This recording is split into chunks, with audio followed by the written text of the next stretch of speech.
All right, so this is instructions for puzzle 2. The specs for this is in the assignment. You don't have to make them the colors that it says on the assignment. And then you are expected to have these dimensions on your final snip. So for the most part, this is pretty self-explanatory, but I'm going to go through and just show you some of the basics that you're going to need. So choose a simple inches template. Once again, hide that. I go ahead with the top-down view. Drag it over. I'm going to zoom in because we're using inches again.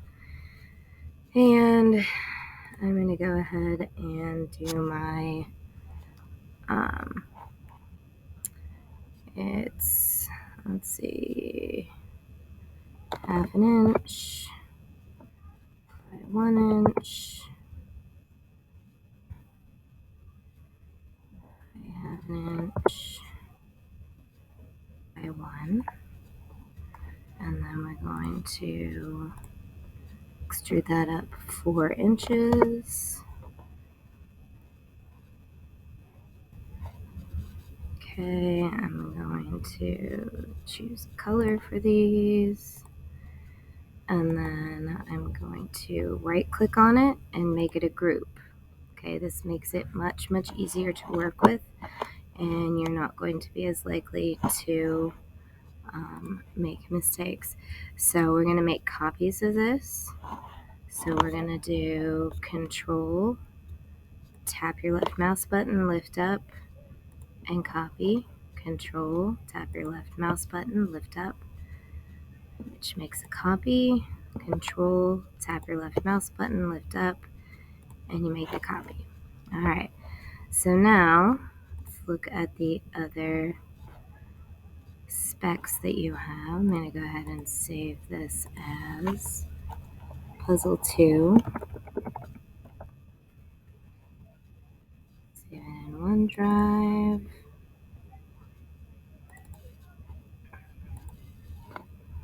Okay, and then we're going to go here.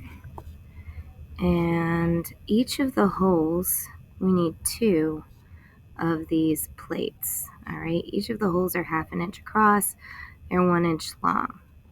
And then it says here, square cutouts are 1/4 inch in from all the sides. Okay, so that dimension isn't listed on your on the assignment, but that is where they are.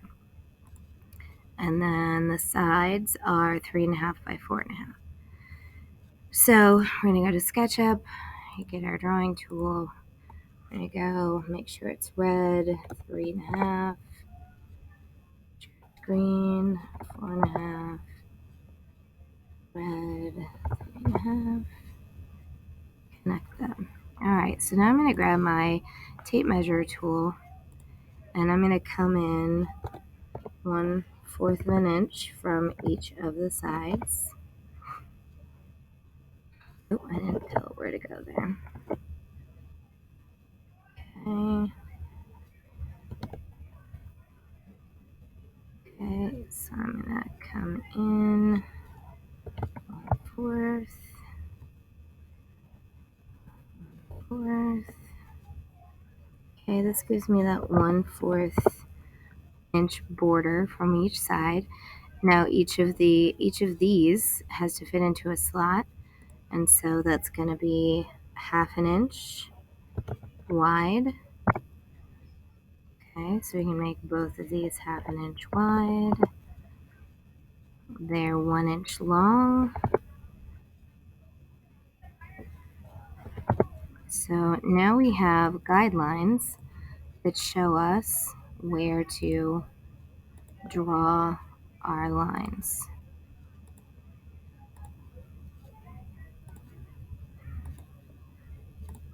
Okay, so I'm going to trace around these.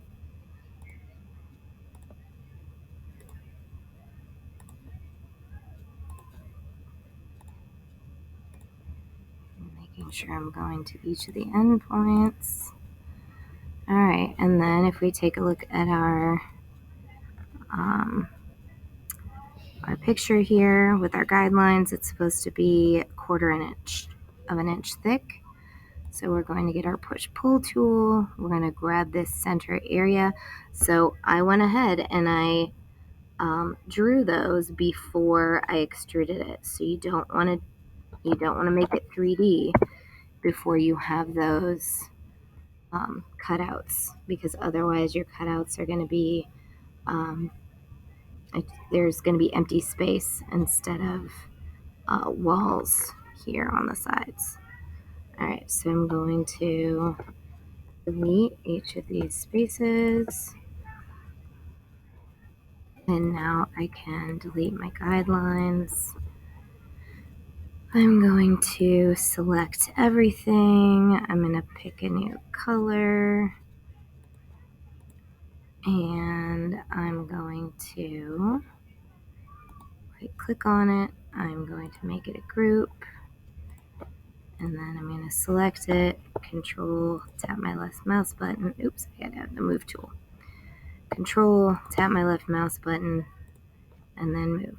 All right, so I have two of my plates.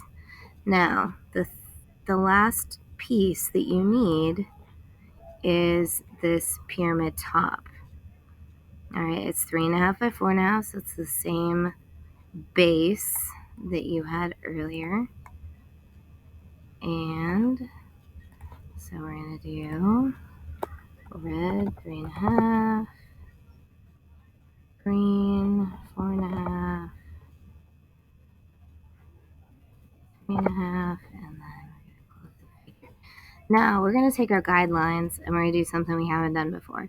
We're gonna go from the end point to this end point, and then we're gonna do it again, this point to this end point.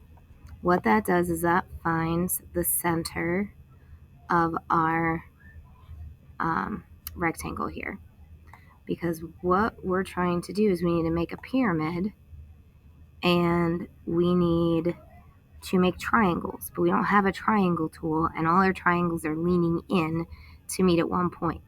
So we're not going to try and freehand that.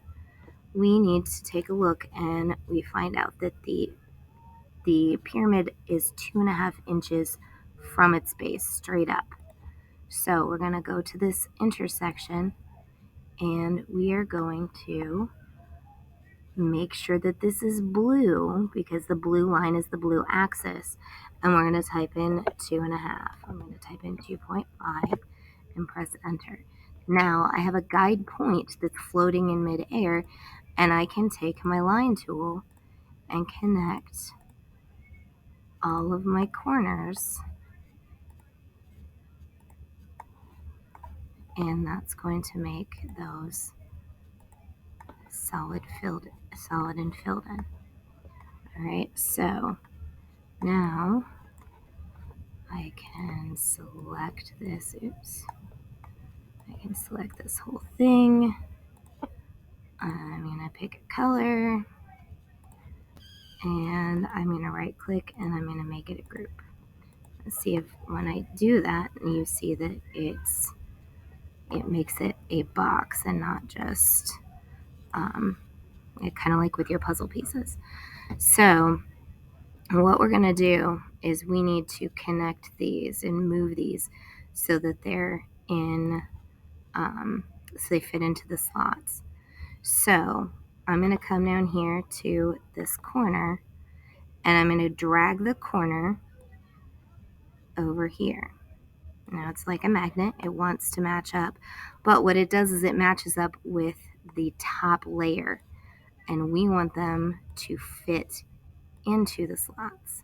So what we are going to have to do, because otherwise our pyramid, when we make our dimensions, are going to be too tall. So what we have to do is we have to look at it from the bottom and get the corners here. And I'm going to go over here and make this transparent so that I can find my corners.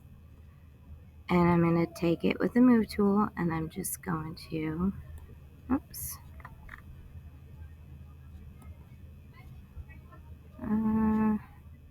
Well, it might be easier just to move the whole thing up.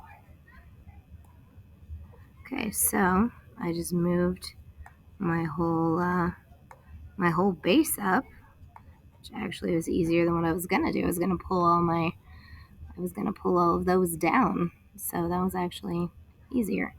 So now if you look, they're flush with the bottom, and so then I would take this and bring it up here, and you don't even have to worry too much about